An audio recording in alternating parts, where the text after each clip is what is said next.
talking to y'all. Yeah. Oh, we'll be back. Good. Come back. Come back. Don't leave us. Should be back, James. We'll give it a minute to come back.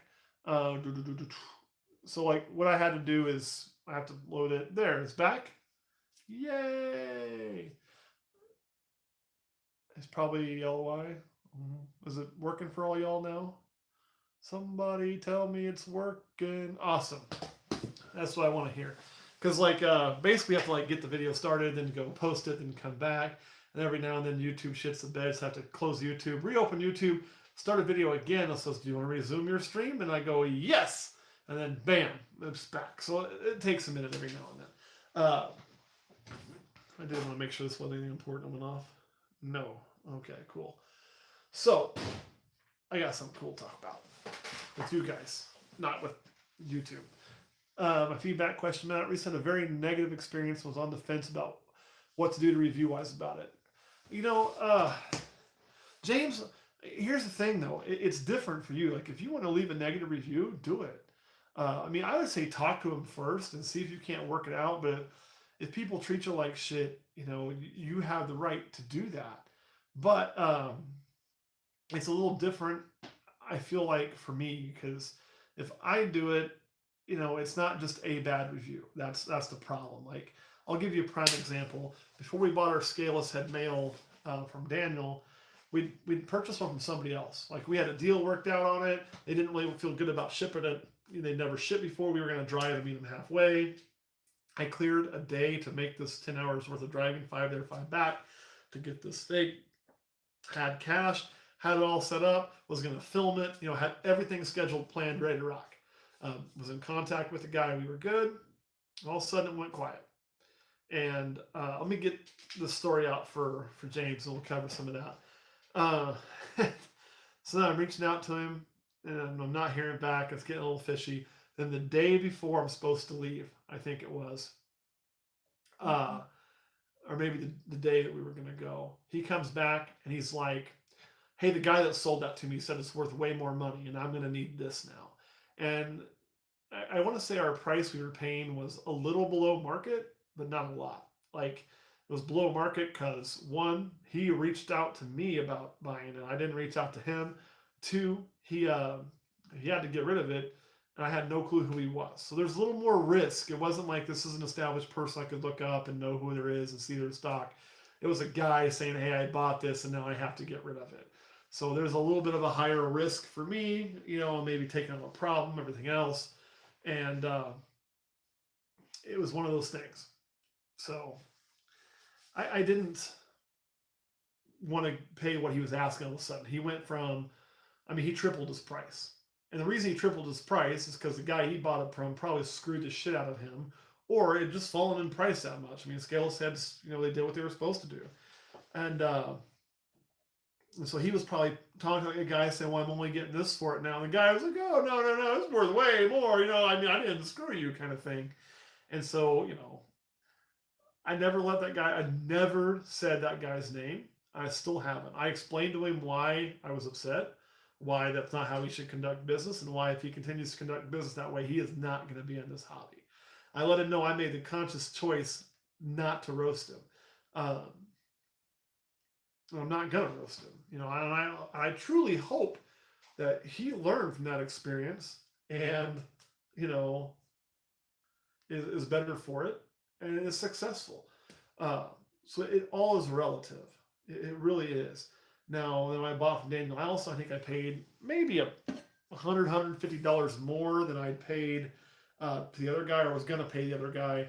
And I actually got the same number of jeans, but I got a jean. The only thing difference was this one from Daniel was pinstripe, the other one was spider. And I was wanting the pinstripe more, so I already have too much spider crap, and that lets me put that to my killer D, which I couldn't have done otherwise. So, in essence, it worked out.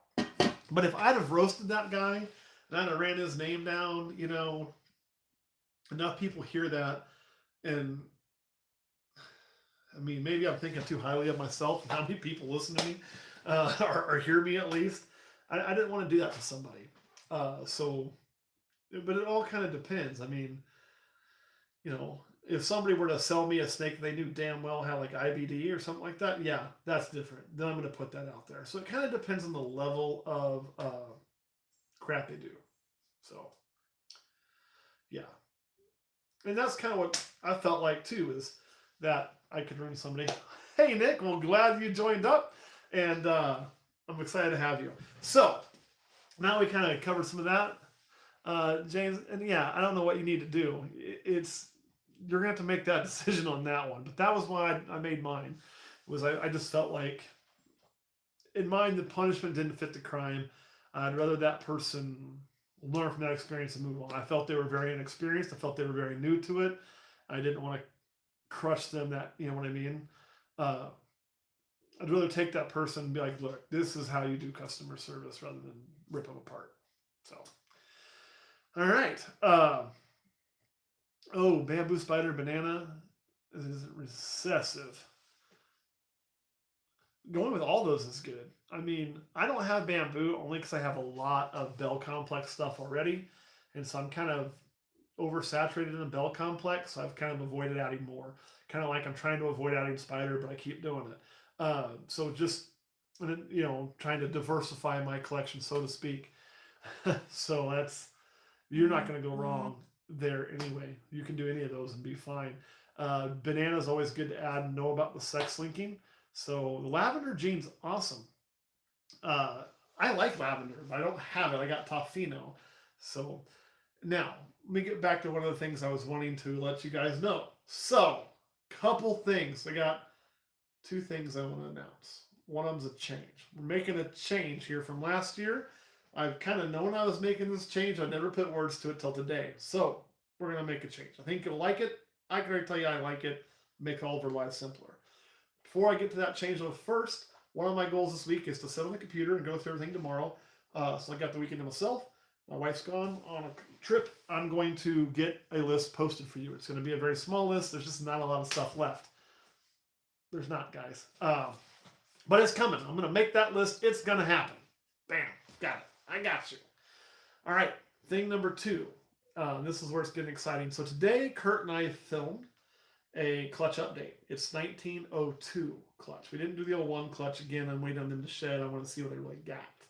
So this will be the clutch that is the GHI Mojave clutch. And we're going to be filming more and more clutch updates here very, very, very soon. So you're going to start seeing those coming out. I know those guys have been waiting and waiting and waiting. Here's the cool part. So what we did last year is after they shed and fed the first time, we did the updates, right? And then people would buy snakes. I have to kind of try to log what was purchased, and it was a pain in the ass, and then try to get it shipped. And I still got to figure out these 3 normals I know that I've got that I need to ship somewhere. This is a pain in the ass. So we're not going to do it that way this year. We waited. We kept those babies back until they're ready to ship. So pretty much, I think I waited all of them but one are ready to ship out now.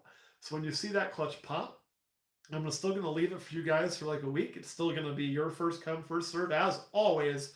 But if you buy one, we're able to stick it in a box and ship it to you now. Touchdown! So A, you're not going to have to wait. B, less chance of something going wrong in the meantime. And C, a lot less of trying to track shit for me, which I'm not that good at. So, I think you guys will like that change. So get ready, because that film is in the can. And they will be available. The video is not dropping tomorrow. I think it's dropping Thursday. So they will be available Thursday. And what you're going to see, like always, for those of you who've been here a while, we will post, the clutch update video on YouTube. And then that evening, so that way everybody has some warning. I'll make a post of an exact time because I know updates don't always hit everybody at the same time. So that way you'll know to be watching for it when we're going to actually post a video for you guys. So, trying to make it better. It's the best I can do right now. And try to make it better. If I get one, can I get it delivered on a Saturday?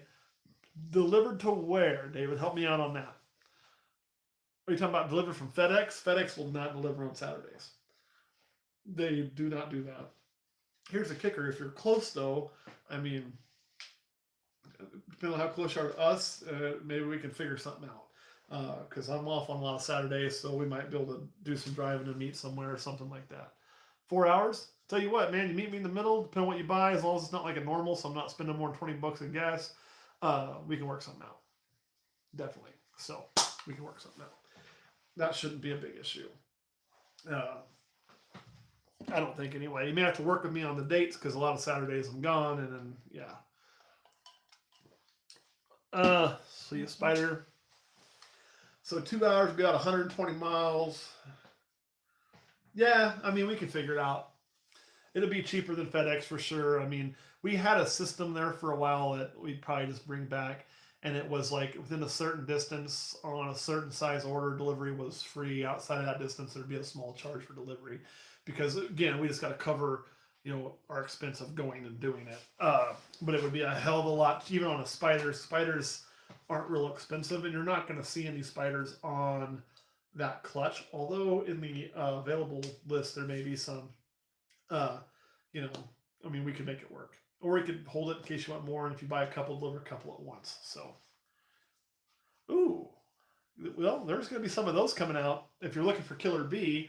As a matter of fact, clutch number 3 has a Killer Bee. Actually, has 2 of them, both female, I believe, and both 100% het axanthic, or it should be 100% het axanthic. They were produced by my bumblebee, or not my bumblebee female, sorry, my pastel female to Zeus this year. However, my pastel female was bred by my normal bumblebee last year. So there is a slight chance of retained sperm screwing up the mix, but we do believe to be 100% het axanthic. I just, for full disclosure. You can't add in dibs. It's always a first come, first serve when we post them. All right, Drew, man, get you some sleep. And again, we'll do a lot of updates like always on Lilith. She's doing wonderful, and I spoil her rotten. So I think she's about to go into shed for the second time with us, which is great. We say that video, that's why she wants to do it. Oh, yeah, definitely. That video's, I mean, we're going to post those out. They're clutch number 3, so we are ready to film that anytime as well. So, oh, yeah, Axanthic Killer Bees are just awesome. I cannot wait to get those. Any bells coming by August? Yes, likely there is. And what I mean is clutch number 1 has, I can't remember, it's either 3 or 4 bells in it.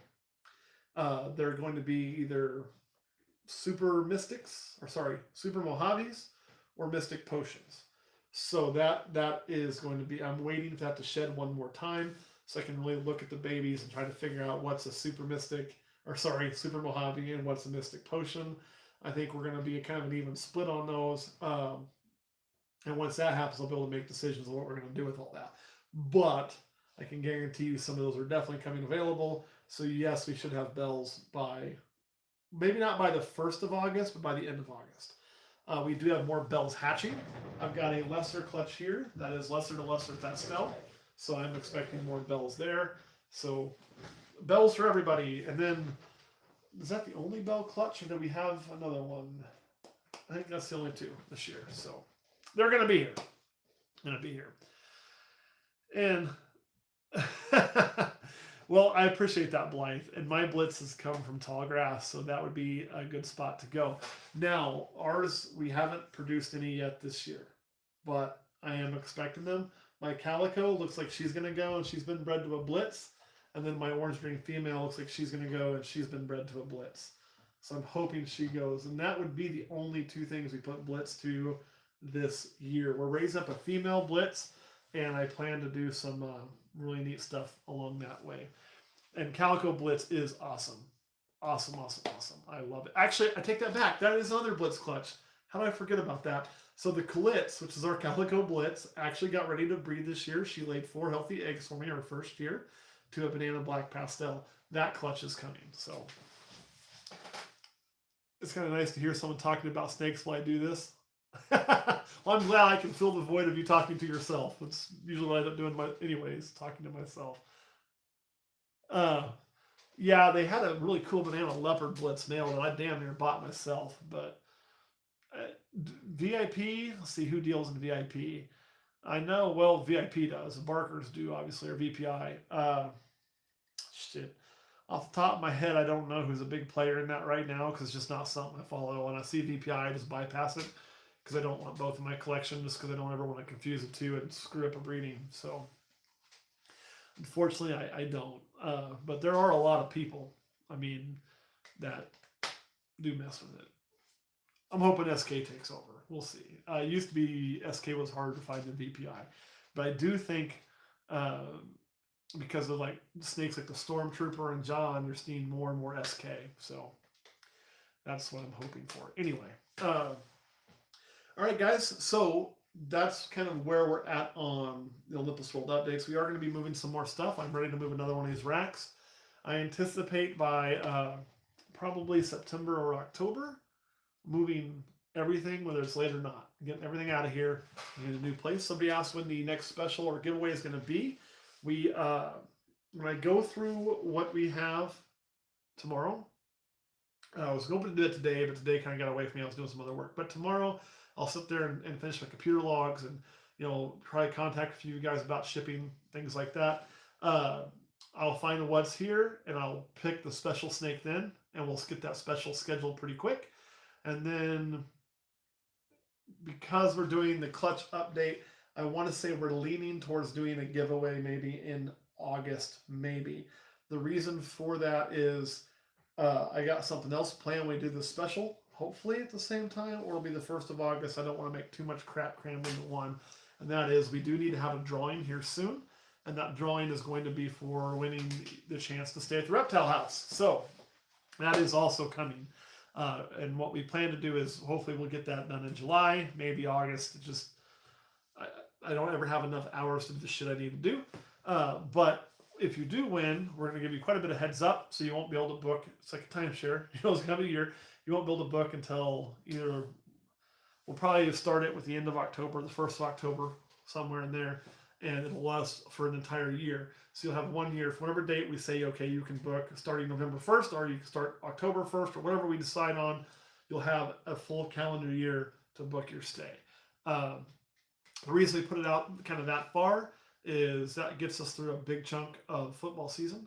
And I do figure there's going to be a handful of people who will go, it'd be fun to go to Manhattan, Kansas during football season. And that takes a little more planning for them. So I wanted to build that setup in where, if they decide and, they can book it that far in advance.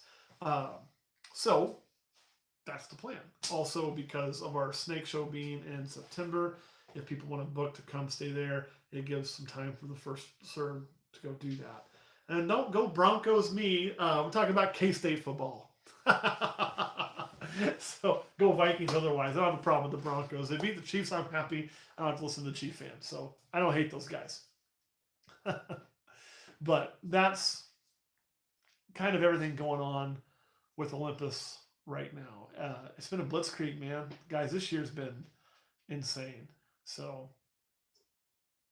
would it be advisable to wear your UT shirt? You know what? If you come to a K-State game when we play Texas, our fan base is pretty nice, so you're not going to have a problem, really.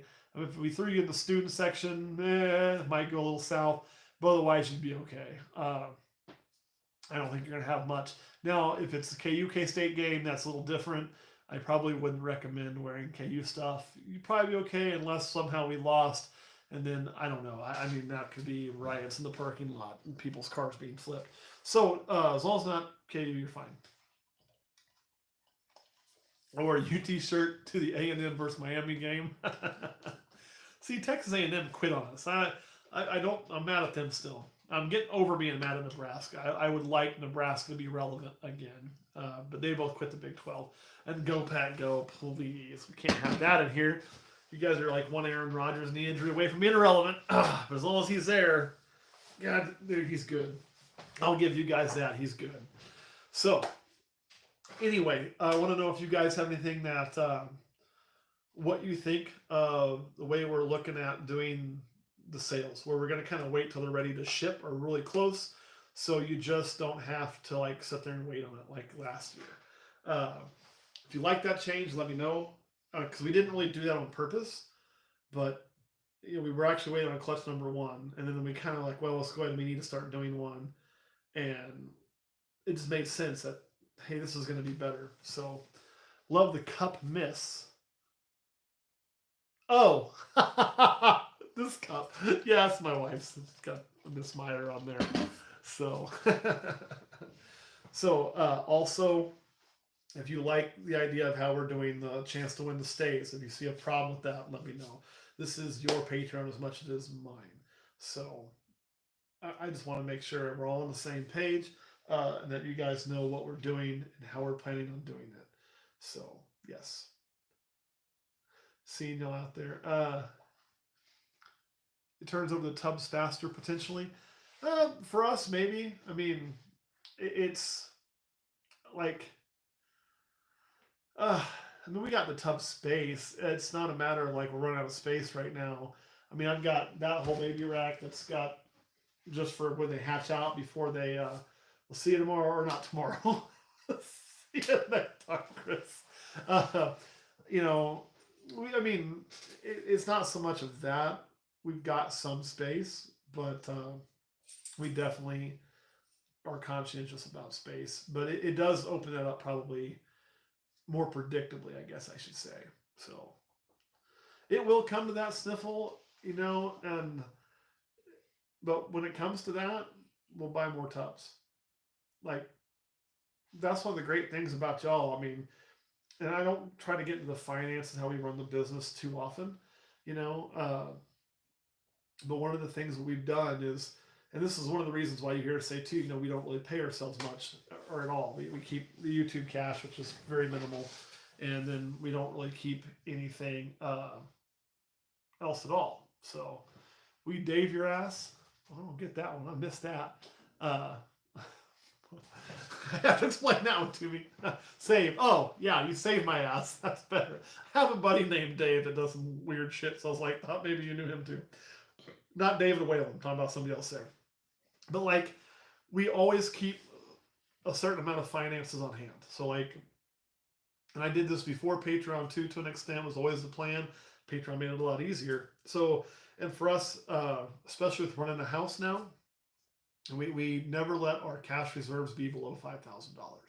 The reason we do that, and I'm not saying it never will dip below there. It has, I think, one occasion, and it may on the Florida occasion, depending on what I find that I have to have. Part of that is so when something comes up we need or want, we have the ability to do it. And part of that is to like, okay, we have to buy new racks. We're not sitting there going, well, how the hell are we going to do that? We're able to just do it. And if something goes wrong, we're able to fix it. If there's a vet bill that arises, we're able to pay it.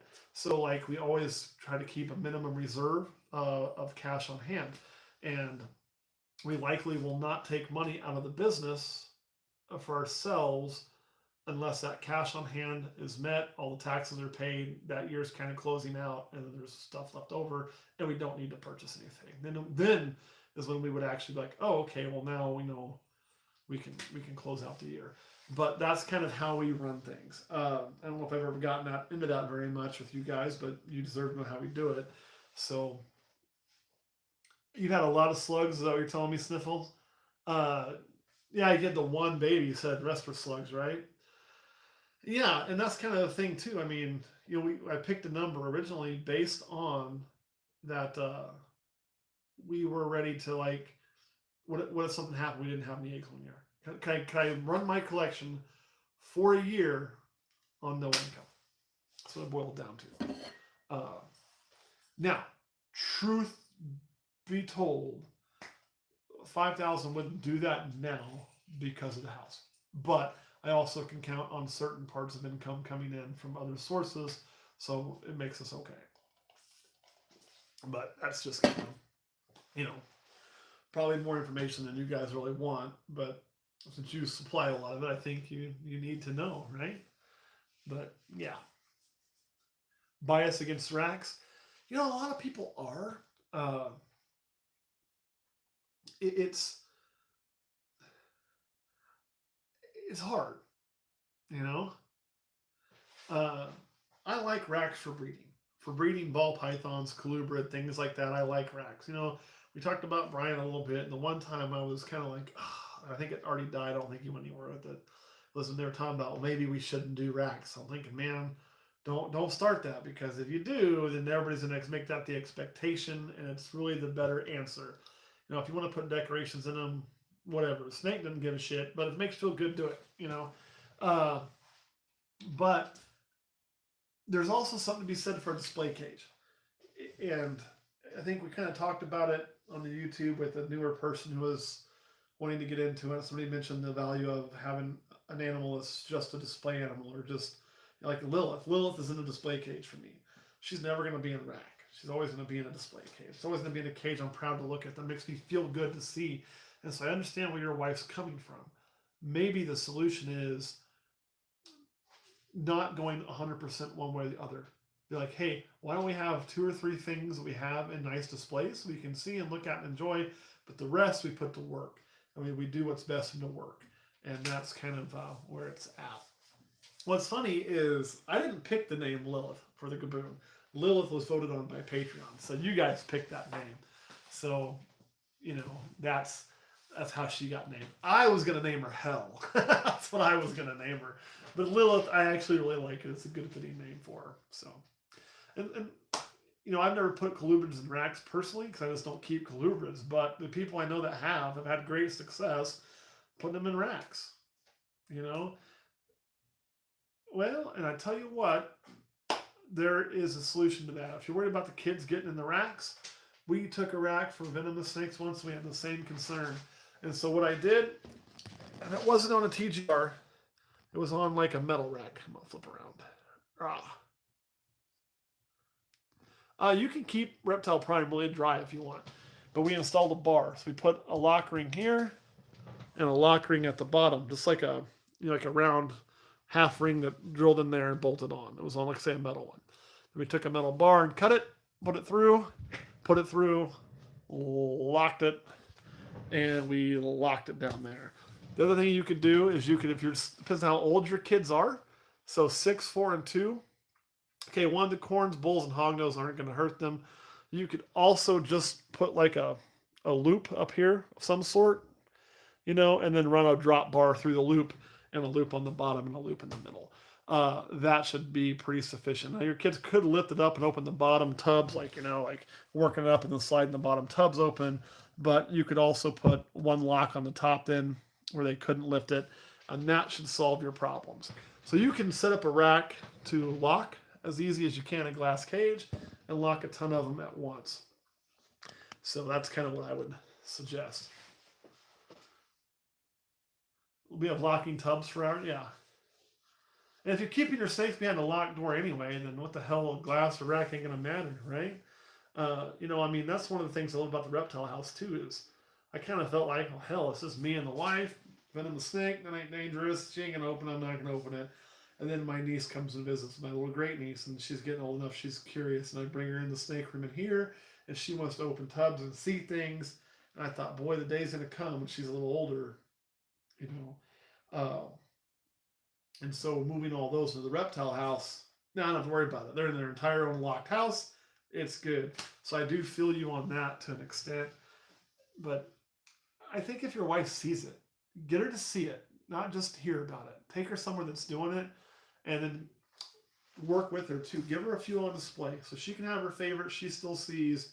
Then you can get the rest of them and see if you can't get that surviving egg count up. But I do have a question. How is the colubrid market?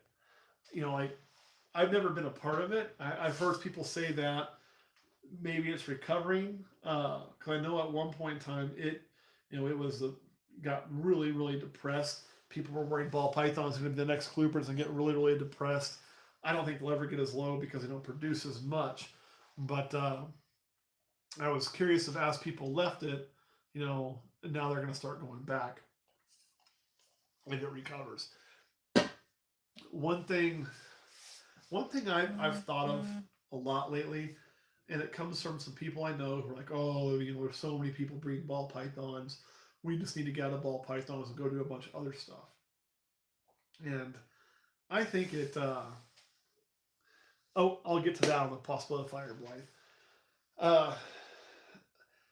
I think the goal is sticking with what you like. If you like ball pythons, stick to ball pythons. Do it. If you like colubrids, do colubrids. And if you start chasing the market of what you think the market's going to sell the best, I don't think you're ever going to be as happy. Even you may make more money, but you're not going to be as happy doing what you do, and consequently, you probably won't make as much money because you won't do it right. So, Right. And I mean, that's kind of the thing too. So stick with what you enjoy. And if you do that, the market will sort itself out. You know, that's kind of what I would say. Now, somebody asked about, am I worried about having a separate house and like malfunctions and fires and things like that? And the short answer, yes, I am. Um, you always are going to be. Now, we're going to run camera systems over there, not in the top part where you guys are staying. So if you're up there, you know, whatever, you're on your own. But in the snake area, so I'll be able to monitor from a visual camera eventually. You know, but it's really no different than any breeder that gets to a certain size. I mean, you know, JKRs are in a separate building. Bar checks are in a separate building. Uh, you know, I'm pretty sure that Nerd's not living in his facility. So I think when you get to a certain point, you have it just grows out of a room. Like I can't do what I want to do in this room. I just can't. I was going to be hamstringed on size. There I won't be. There I'll be able to run most of what I want to do there with some baby overflow here. And so it's a risk reward situation, and you end up taking it. Uh, but yeah, I'm concerned. But truth be told, by the same token, I'm just as concerned when they're here and I go to work in the daytime. My wife's at work, I'm at work, house is here, caught on fire, same boat, right? Uh, so having it, I mean, it's really no different having an outbuilding too, because I mean, it's on the same piece of property, right? It added to my original property, so it's just right over there. And it's probably better to fire than my current house because it has the pool. So if they need water source, they've got an extra 25,000 gallons of water they can pump from the pool and put my fire out. So that's kind of nice too. But yeah, so anyway, that's good that they're making a huge comeback. And I think things will, and I think, you know, people will dip out of balls and it's just in and out. But I watch people just chase the dollar. Well, ball pythons, the market's falling. I want to get into this. I want to get into this. I want to get into this. And, you know, just focus on what you. If you find what you like, stick to it, and your passion will come through, and you'll rise above the rest. That's just the way it kind of works, you know. When our BP show a feed response, yes, she wants some blood. Now, one thing on those blood pythons, I would tell people, man, right and left, you know, I'd spit the same thing I always heard about how mean and terrible bloods are. And then I went and stayed in Colorado with the Hefts. When I went to the Colorado show, they said, hey, stay with us. And I was gladly to accept. I'm cheap. And it sure beat a hotel. Plus, you know, they have beer. And they have this blood python that was a puppy dog, right?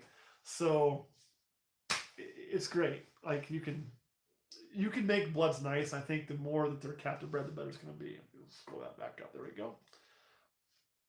We all the smart spinsters in the house. Uh, yeah, and I mean, I don't know if I have a smart fire system in here, but I mean, my fire risk is pretty low, especially in a house I'm not living in. Usually, when you have a fire in the house, you, oh, excuse me, you caused it yourself, right? Um, you know, nothing's on over there unless I'm over there and it's my racks and heating system. So unless the snakes cause the fire, which let's be honest, if they caused a fire here, they're probably toast anyway. The closest to this that we had was actually the gator pushed his heater out the water and short circuited his water heater out. So, I mean, we're yeah, it is a scary thing. I'm not gonna lie and say it's not, but I'm probably more susceptible here to my cats knocking something over and burning my damn house down because they're cats. But I don't know. It's I had to do it to do what I want to do. I'd like to run, you know, 100 plus clutches at some time. I'd like to be producing 600 babies at some point. I can't do that here. See, Sniffle, I still like cats. Like, so my wife's really into cats. And when I met her, she had a cat, Uno Cato. And I had a cat. My cat was old and dying. It died. We got together, we had one cat, her cat. And then she wanted to add this cat. We saw at Petco. This is how we got 4 cats. Because it reminded her of the cat she had when she was a little girl. The cat had a sign that said, don't put fingers in cage. She started crying because it reminded me it was just this memory thing. So, me being the nice future husband said, get a cat. Sure, we'll get this cat. So now we had 2 cats. 2 cats. One gray, super friendly, whatever you want to do. one all white, and it's Butthole. Uh, somebody saying good night to whoever's going to bed. Uh, and then I fell in love with the cat because those are both hers. So the third cat's my fault. That's what you see on camera occasionally. That's Snyder. He's a badass. Snyder's a badass. He's not even really like a cat. And then the fourth cat was actually a gift for my niece who wanted a cat. So we took one that was a stray kitten. We fixed it, got all its shots, got it tamed down, got it nice. Gave it to her for her and her daughter. And not the one that you've seen here on camera. So my other niece and her little daughter. You will see them, I'm sure, sometime. They don't come up and visit as much. They're not as mobile as my other niece. And she had that cat for about 3 months. And she'd also got another cat. And it was like, oh, gotta get rid of it. Can't keep a cat. And my wife did not want to have it go to the shelter and get adopted by some meth heads. So we adopted that cat. 4 cats. So, and I put my foot down, and 4 cats is the only amount of cats we're gonna have. We should only have 2 cats. 2. So we're at 4, and I'm not gonna like get rid of any on purpose, but as they dwindle down, we'll get less cats. It's, kind of where it's at. I said, no mas, no more cats.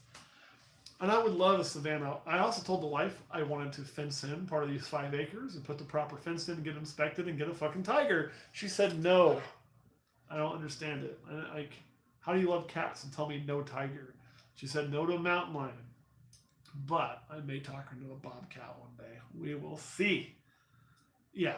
And so that's the other thing. How can I tell her no on a couple cats? Because I've got 100 fucking snakes, right? So if I say you can't have a cat, but I got 100 snakes, I'm like being a dick. So I had to had to happen. I had a gator. I can't tell her no on a cat. So it is what it is. And we have 1 dog. We have just 1 dog left. My other dog, were very, very old. One of them passed away while we were going on our wedding, actually. And then, which we knew it was coming. I was hoping she'd make it till I got back, but we knew it was coming. We made the decision to have her put down when we were gone because she had gotten to the point she couldn't stand up. And so when my guy watched, actually the animal control guy who was watching her for me, a friend of mine, called and told me that. Then we made the decision to go ahead and have her put down, which sucked. My other dog's about 15, so he's he's on his last legs too. So my gator might solve it. If only one would jump in there, right?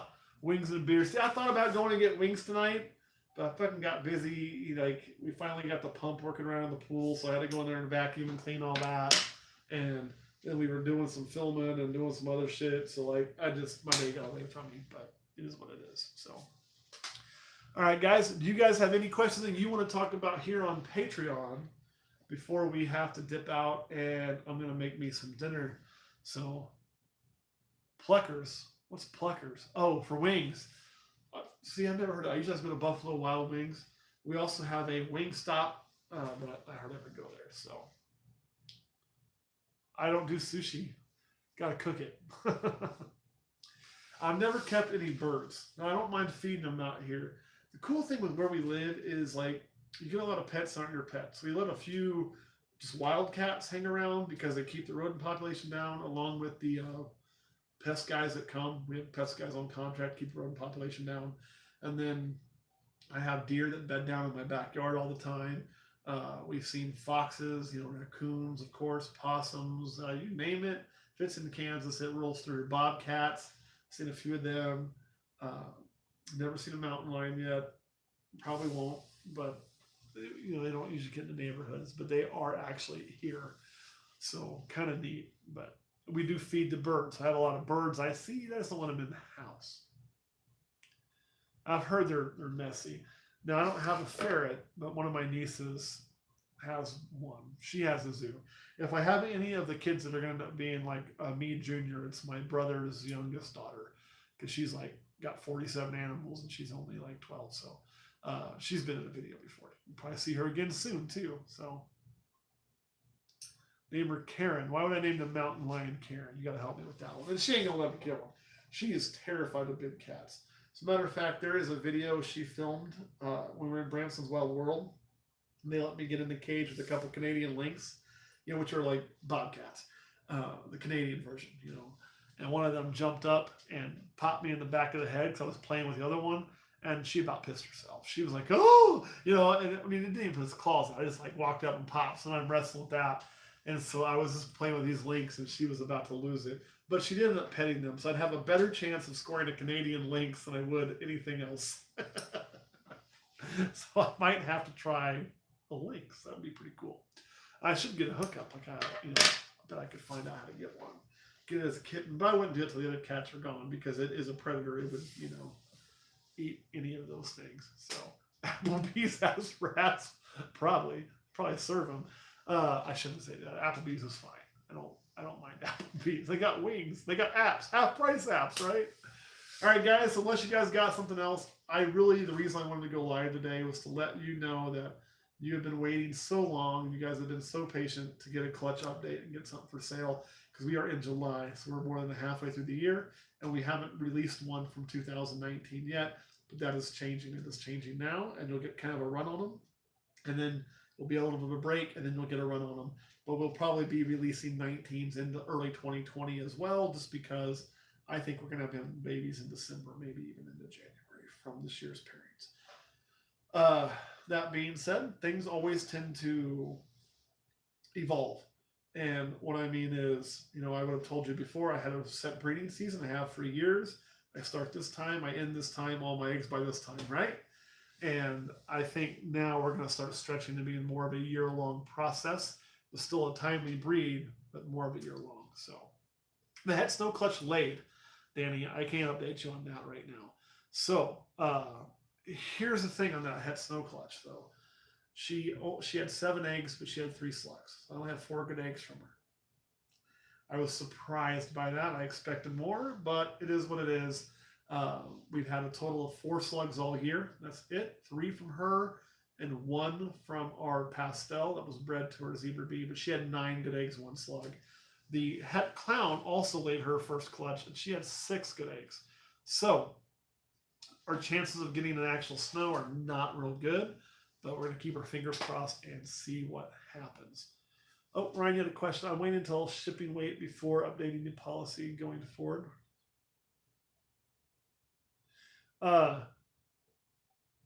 It's going to be not exactly necessarily shipping weight, I wouldn't say, Ryan, but it's going to be really close to it. I think we are going to do that most of the time, give it a little bit of time. Like I say, it kind of happened by accident this time, but I really, when I was decided, we're just going to go ahead and skip clutch 1 and go to clutch 2, and go ahead and update clutch 2, and then wait on clutch 1 until I can identify it the way I want. And I started saying, man, these things are big. And I put them on the scale, and I mean, a lot of them. One of them 79 grams. That's the smallest one. The biggest like 112. So I kind of thought, man, as soon as someone be ready to ship them. And I thought, fuck, that's going to make my life easier. It's going to make your guys' life easier. So I do think we're going to be probably waiting until they're ready to go. Where that's more difficult and why we didn't do it originally. So originally the plan was we make them available right away, right? Like first shed, first meal, make them available. And then that way, when they hit 80 grams, had you guys not bought them, I could start taking them to shows. So it's more of a streamlined, for our purposes, speed thing. But we haven't really needed to do that too often. So my thought is we just go ahead and wait till they're available, post them, and then, if you don't buy them, we take them to a show when there's a show we want to go to and we have enough. But that's pretty rare. And we'll still give it at least a week all the time for you guys to buy what you want and make sure if you want something, you get a chance to get it. So I do think we are going to probably do it that way. The only way we would change back is this is a living thing. So we'll kind of just see what happens, right? And if it doesn't work well that way, we'll go back and we'll kind of see what works best. And yes, somebody answered that question already. As far as males, I like to wait till 600. Can't be, they're not going to be too big. People say, oh, the male's too big to breed. Not true. 600 is where I like to start them. That's usually my go-to. Keep a close eye on them at 600. Don't overbreed them. Make sure they stop eating. Most of them, a lot of them will. Don't keep an eye on their weight. Don't let them get looking bad before you get them back on food. Small meals helps. 800, you shouldn't have any problems whatsoever. All right, guys, that is all I've got. Unless you got something else, I'm going to hop off it here, make a wonderful frozen pizza, watch some South Park, and then go to bed. So, oh yeah, yeah, Dave. Oh, and you asked to see an albino, didn't you? I didn't show one. My bad. Let me show you one. So this is an albino that is 2 years old. We did breed her this year, but she has not produced so far. I don't think she's going to. She just barely got the size. So it would have just been a bonus if she did. But that is what you're kind of looking at for an albino from our line. I am actually looking at the camera and looking at what's in my hand. I don't think the camera pulls her colors very well or shows her contrast very well. And this is also the one that has a little weird paradox spot right there. It's not a mite, it's not a coconut piece, it's just a spot that's always been there. So we'll put her back. Get on in there, girly. No, come on, get on in there. There you go, baby girl. All right, guys. Thank you so much, and I will see you all next week.